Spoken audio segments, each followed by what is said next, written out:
The Interministerial Committee on Illegal Mining, Professor Kwabena Frimpong, a respected heart surgeon all over the world. He had with him ministers for information, minister for lands and natural resources, minister for defense, minister for interior, minister for local government.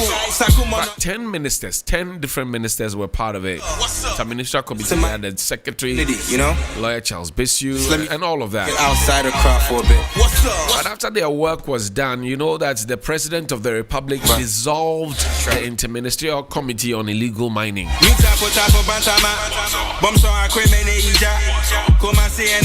Well, so at the end of the day, you're done with the committee work of that nature, you have to put together a report. We understand that report was made available to the presidency 2 years prior to when we got it in the public domain. Right? Reports. I will read portions of the report to you because it appears that the public do not have a lot of information about the report, and so some of the arguments and the discussions have been amiss.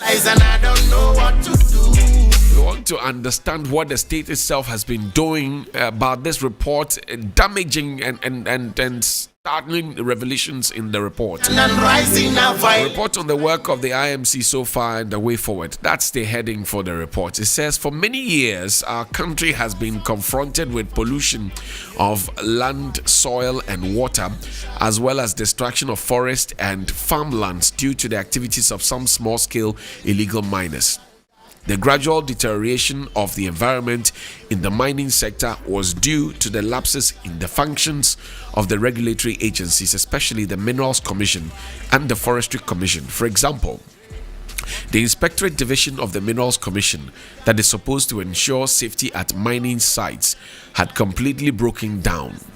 Corruption in the commission is legendary.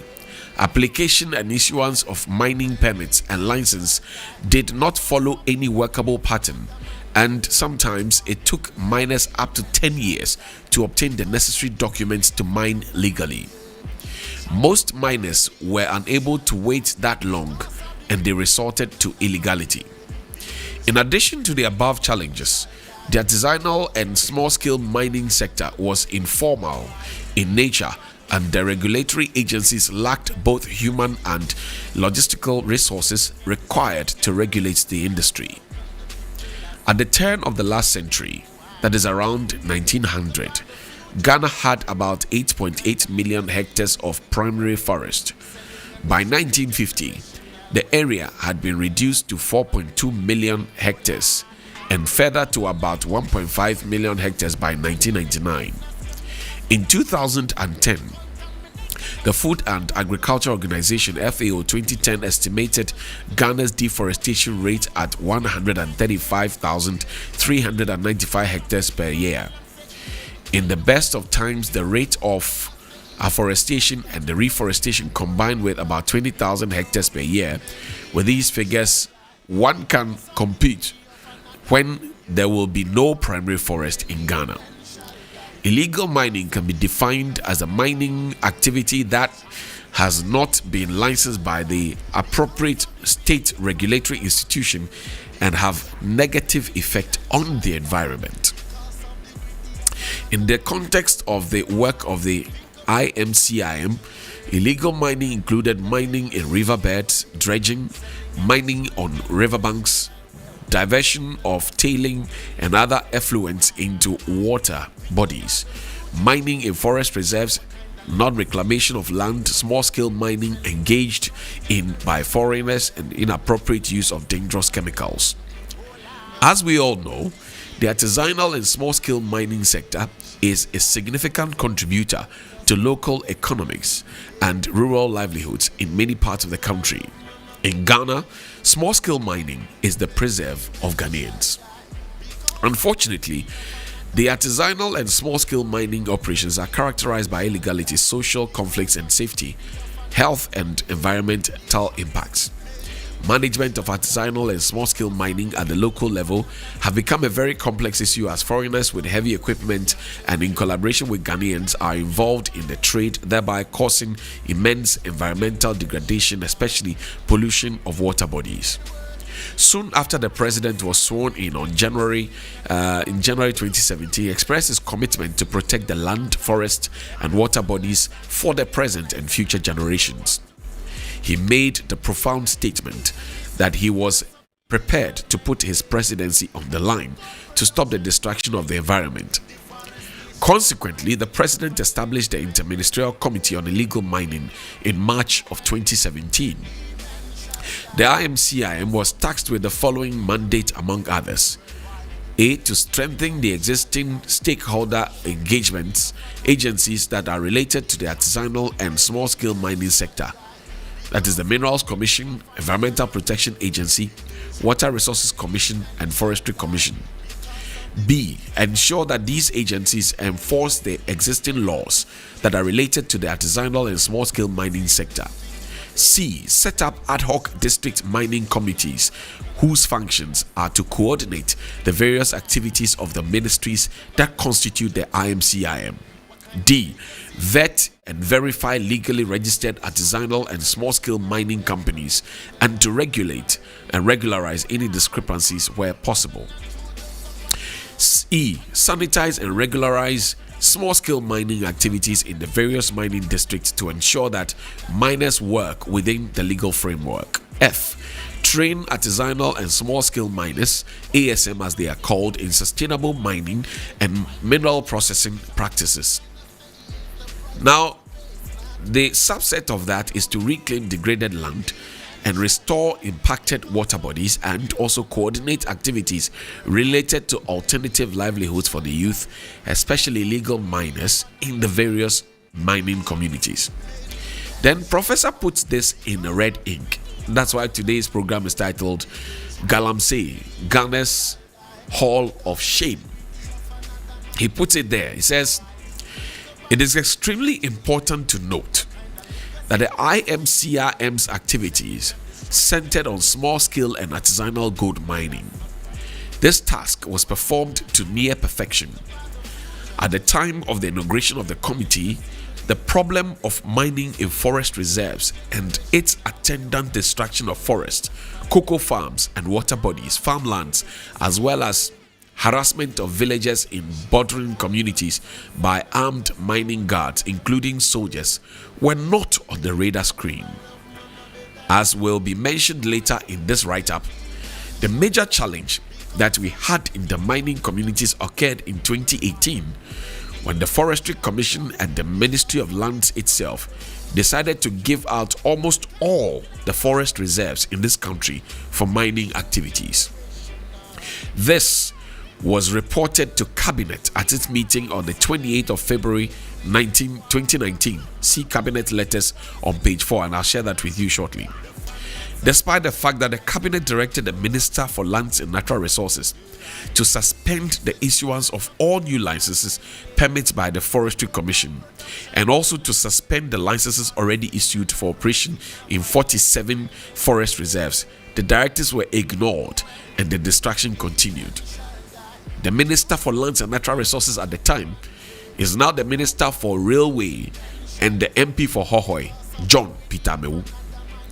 Worse still, soldiers had officially been withdrawn from mining sites, but in many areas, regular Ghana Army personnel were seen providing security at illegal mining sites. What saddened me most was when Mr. Gabi Asari Otredako called to defend a company that was actively destroying the environment, especially the forest and river offing in the Apaprama and Krobo forests. Now, it goes on to say that to coordinate the affairs of the IMCM, a secretariat was commissioned on December 28, 2017. The members of the committee are made up of ministers of the following ministries: Environment, Science, Technology and Innovation Ministry, chairperson of the committee, that's Professor Frimpong Boateng. Lands and Natural Resources Minister John Peter Mewu. Local Government and Rural Development Minister at the time, Hajia Halima Mahama. Chieftaincy and Religious Affairs Minister at the time, Mr. Kofi Chamesi.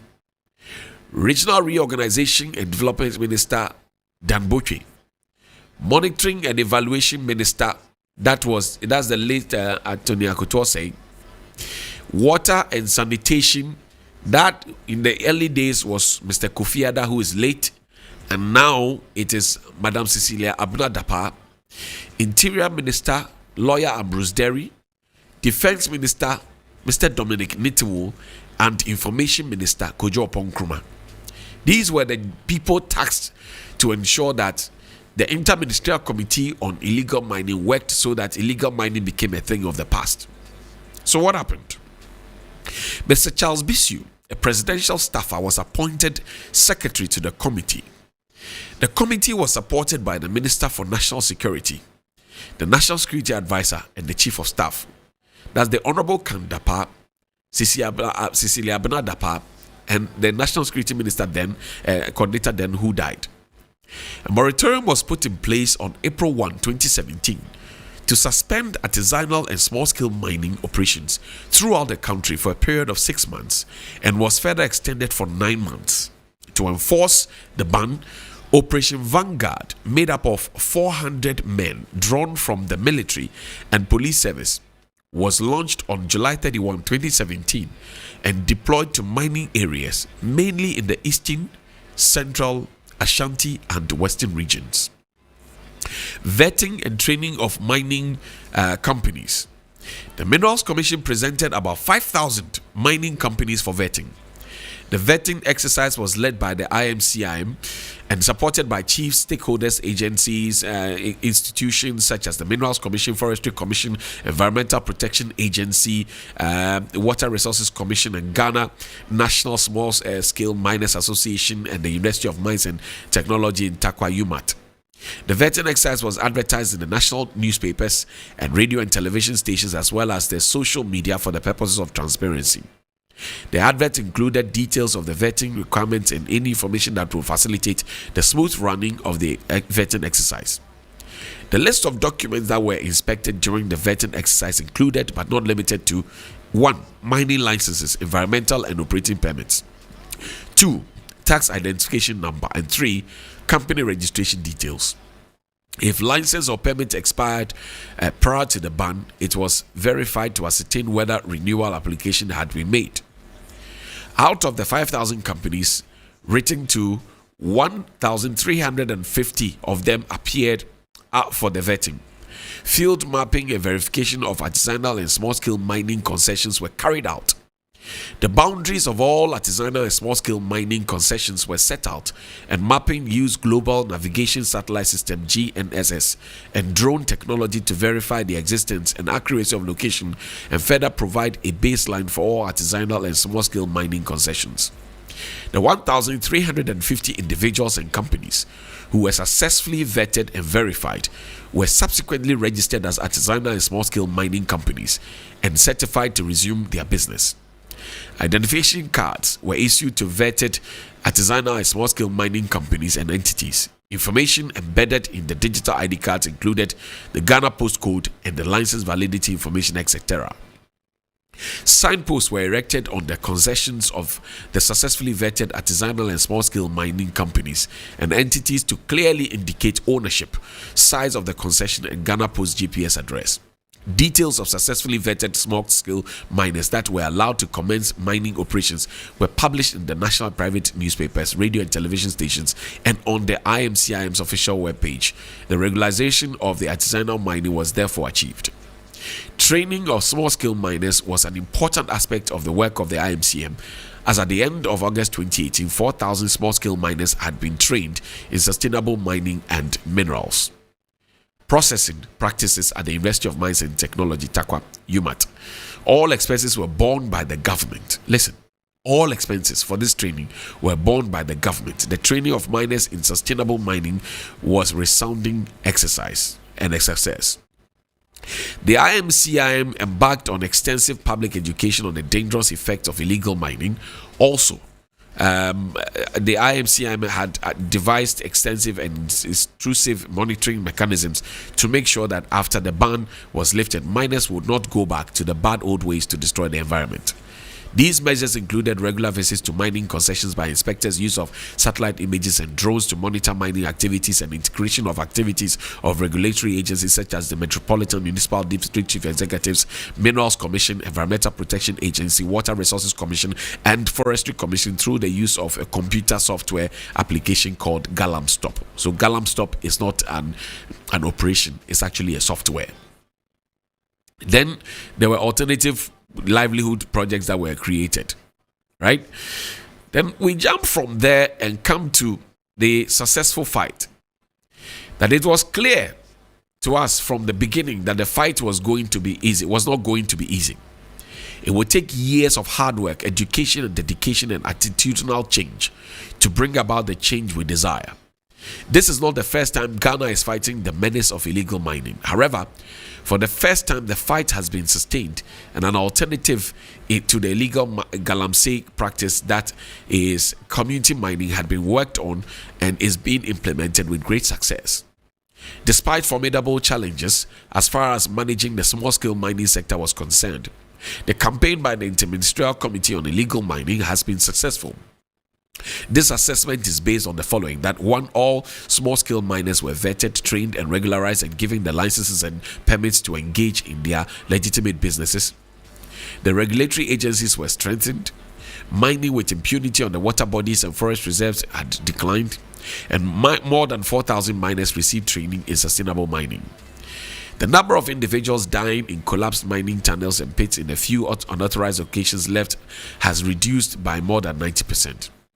Community mining program had also been received by the population, and young men and women did not have the resources to acquire concessions and excavators and other training mining inputs, and therefore had to do Galamsey, had moved into community mining. Now more than ever, 20,000 individuals are earning their income legitimately in the communities mine in Akrofom, Etrima Wabieja, Etrima Mponua, Adansi North, Amansia Central, Wasa, Memphis East, and Wa East districts. Since the introduction of the community mining program, there has not been any incidents of death due to collapse of tunnels and pits. The alternative livelihood program had been very successful. What were the challenges? Most of the interministerial committee members abandoned the committee, according to Professor Frimpong Boateng. And he says that apart from the ministers for sanitation and local government and rural development, so listen, sanitation, Cecilia Abena-Dapa stayed on. Local government, that's Dan Kweku Botwe, stayed on. Rural development, that's Dan Kweku Botwe. All the others abandoned the committee. That includes Kojo Opong Kruma, John Peter Mewu, that includes Ambrose Derry, that includes all of them, Kandapa, everybody, they all abandoned the committee.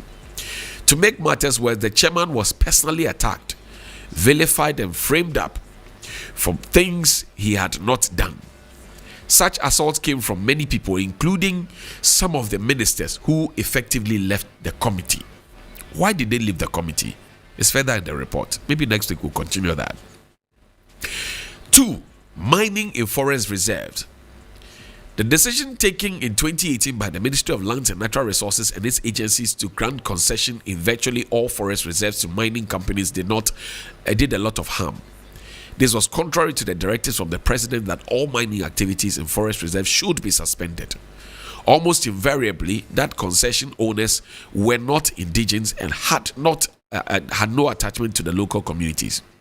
They were given permits to work in the forest without any consultations with traditional rulers.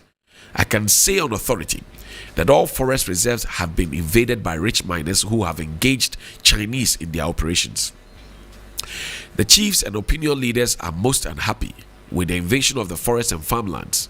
I personally received a lot of complaints from chiefs. According to them, they had kept the forest in pristine state for hundreds of years. They and their people had used the forest resources sustainably. Without any prior information to chiefs and other traditional leaders, miners entered the communities and quickly produced an official small-scale mining license from Accra. indicating the land was approved for gold extraction. The miners enter the forest and farmlands with their private security that makes sure that no one enters the mining areas. Within days, cocoa farms, subsistence crops, forest, and other land uses are cleared prior to extraction, transforming local people's food availability and income. Heavy machinery then dig and wash massive amounts of sediment, creating enormous pits. Consequently, the poor indigents are unable to harvest even warmer from the forest to pound their fufu. People engaged in cane basket weaving are denied of the climbing twigs and ropes needed for their trade. Game hunters were equally unhappy. In some cases, matters are made worse because of pollution of local sources of drinking water and the drowning of people, especially children, in abandoned mine pits. To make matters worse, almost all the Ghanaian concession owners sold part of their concession to Chinese nationals, who invaded the forest with heavy machinery, and gold mined in the process degraded the forest, farmlands, and in some cases destroyed cocoa farms without any compensation to traditional landowners. The paramount chief of Manso Nkwanta complained bitterly about the degradation of his forest and farmlands. In such mining communities, the MPP may perform poorly, not because miners were unhappy, but because the indigents, who are many times more than the miners, are against the authorities in Accra for denying them access to their forests. Unwholesome behavior by some MP and government appointees. Listen, and this is the last paragraph, then we'll activate the phone lines. It is on record that the activities of some senior members of the MPP accounted for the anger at the community level. Honorable Joseph Albert Kwam, the former MP for Manso Nkwanta, exemplifies such individuals. This is a member of parliament for the Manso Nkwanta constituency in the Ashanti region, and at the same time member of the board of the Minerals Commission. He used his position as a member of the Minerals Commission to acquire several dozens of large-scale concessions in his district, ostensibly for community mining purposes. He ended up selling these concessions to private individuals, including party member, for 200,000 Ghana cedis per concession. This infuriated the party in the constituency, so during the 2020 primaries to elect a candidate, the electorate voted against Honorable Kwam, the sitting MP, who was more resourced than other candidates. Although there were allegations that he camped delegates and attempted to bribe them, he lost to a lesser-known individual who did not have any financial muscle. Mining by party and government officials. We noticed that throughout the struggle with illegalities in the small-scale mining sector, what baffled me was the total disregard of the president's commitment to protect the environment. I can state without any equivocation that many party officials from national to the unit committee level had their friends, PAs, agents, relatives, financiers, or engaged in illegal mining. Most of them engaged Chinese working for them. I am not referring to party people who had their legitimate concession and were mining sustainably as they were instructed to do. These are appointees in the Jubilee House. They are doing or supporting illegal mining or interfering with the fight against the menace. Examples are Lord Comey, and Lord Comey is the Director of Operations at the Presidency, the Jubilee House. Charles Nitekutegu is a presidential staffer, very popular on Facebook, always taking down people who disagree with the government. And Frank Asiedu Bekwe, Protozwa, he works in the office of the Chief of Staff. I'll leave it here. 055 924 2717. 055-924-2717, 055-691-0154. I just shared with you a portion of the Governor Frimpong Boateng report. If you go onto our Facebook page, FM 927, you see the pictures. What's your own view about Galamsey? Today we are planting trees, spending money to plant trees. But the reporters I've read so far to you, a summary of that, there are key government officials, creme de la creme, the big wigs who are involved in Galamsey. Right from the president's office to the last party man. The ministers who were put in charge of the committee, they abandoned the committee, save a few. because of illegal mining and cocoa production. And the licenses were given at the time when we had all agreed that the president had directed that even from cabinet, nobody should be giving a license. Because of the greedy of another. To the extent that people couldn't even get warmer to pound their fufu. 055-924-2717. 055-924-2717. 055-691-0154. 055-691-0154. Think about the future children. What kind of legacy? Let's hear from you. You cannot sit on the fence. Sorry about that. 055-924-2717. 055-924-2717. 055-691-0154. Good morning. Good morning, Johnny. Yes, I was. How are you? I'm fine. Yourself? I'm greater than Accra. What's your name and location, please? My name is Daniel. I call from Achimota. Talk to me, my brother. Yes, Johnny, you are doing a great job. You are doing a very, very great job. Thank you. I must commend you. You know, this government,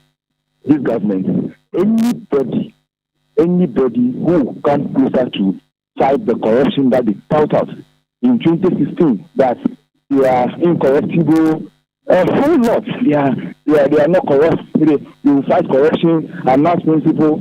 Look at what they are doing to the mother Ghana. You see, look at what they are doing to the mother Ghana. These people, they are more than evil.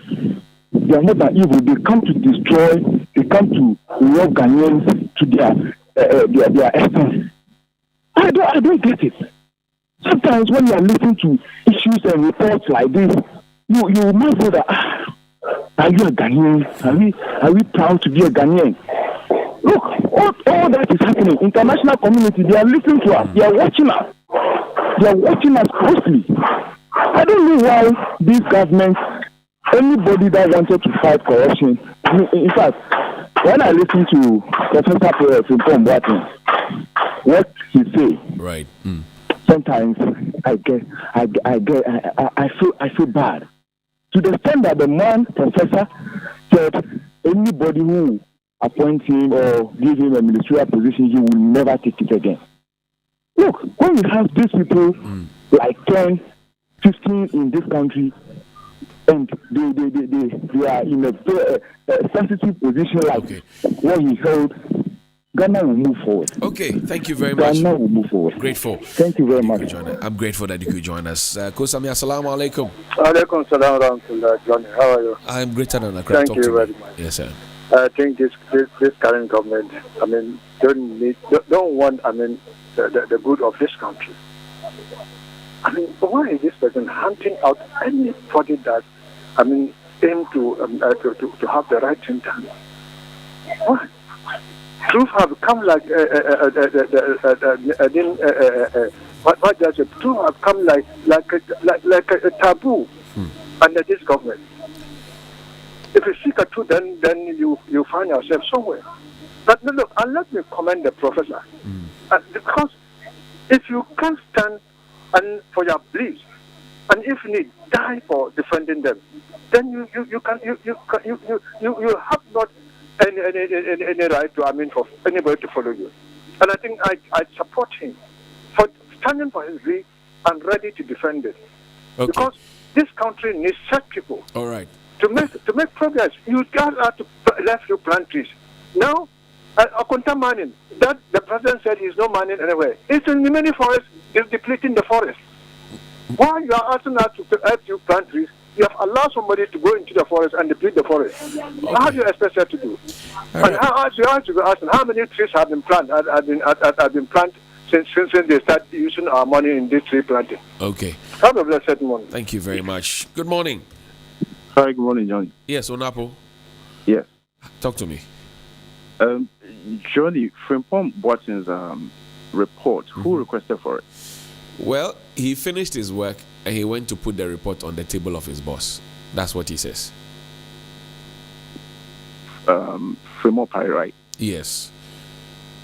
Because the chief of staff supervises the chief of staff supervises all ministers.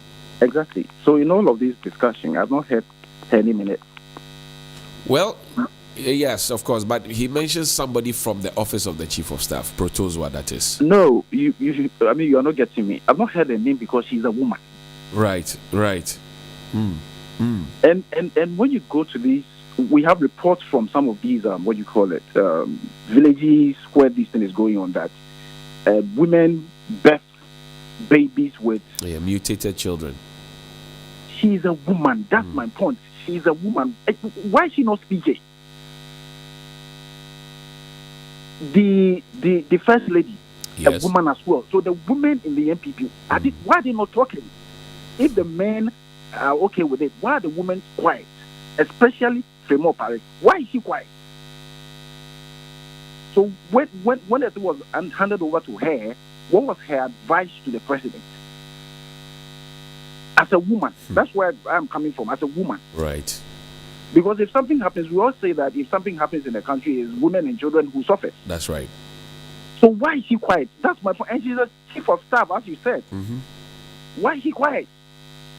And I've not heard anybody who speaks on this issue mention that woman's name. I think we should call her out. You have a point. We should call her out. You have a point. She's so quiet and I don't like it. Okay, Onapo, thank you. Have a nice weekend. Good morning. Johnny, yes. Johnny, Let's talk about Galamsey. Let's talk about Galamsey. Knowledge my people perish, right. And knowledge is power. And if the foundation is destroying, what can the righteous do? See, Johnny, right now, this is our country that we are now. The foundation is destroying. Who are the righteous who will wake up?